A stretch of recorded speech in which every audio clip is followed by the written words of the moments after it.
Hey everyone, welcome to our weekly video. We're going to keep this short. The time is late.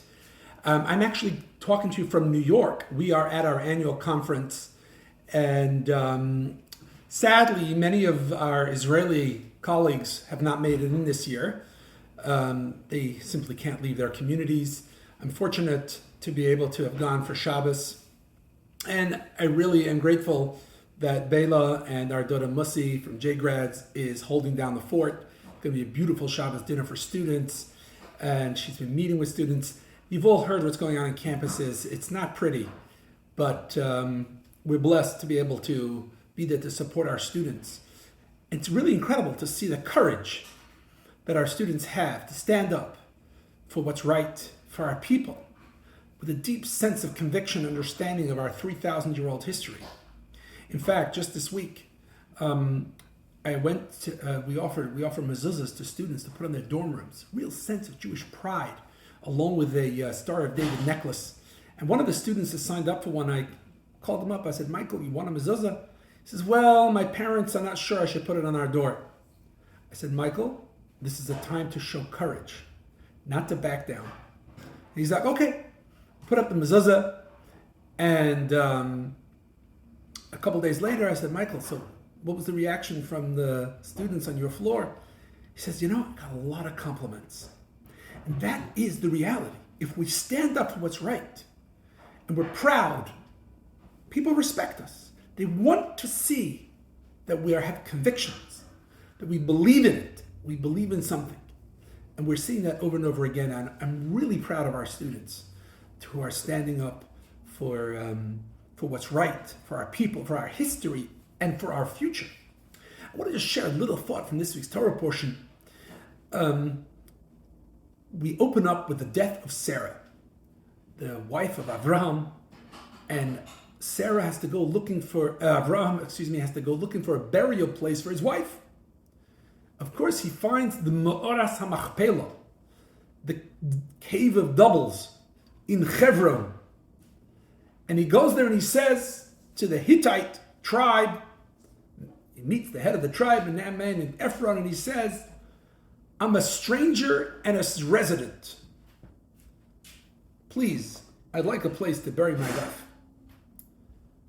And the question is, what do you mean you're a stranger, you're a foreigner, and you're a resident? One or the other. And the sages answer that Avraham was saying two things. If you want, I'll buy it. Like a foreigner. If you don't want to give it to me, you should know that God has promised me this land. And eventually he pays money. Good money. And then the first Ephron says, take it for nothing. Then Avraham wants to pay, so he charges him big bucks. 400 silver coins or whatever. It's interesting. This cave, known as the cave of our ancestors, of the patriarchs and matriarchs, was bought outright. The Bible identifies that he paid big money for this. Yet people contest whether it is truly a Jewish site. Ironically, it's the same thing with the Temple Mount. The prophets in the book of Kings tells us clearly that David paid Aravna, the Jebusite, for the Temple Mount. He didn't take it by conquest. Paid good money. But I think that Avraham was saying something. He had conviction. He says, that plot is mine. I'm happy to negotiate, but I'm telling you that it's mine. God has promised me the land. It is mine. That sense of conviction comes all the way from Avraham and comes all the way down to us. It's not an accident that we're here after 3,000 years.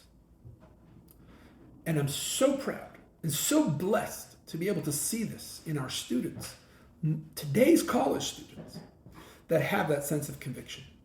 That identity has come out to the fore in such a way I could not have imagined it. It's really a beautiful and a privilege to be on the front lines. Front row seat.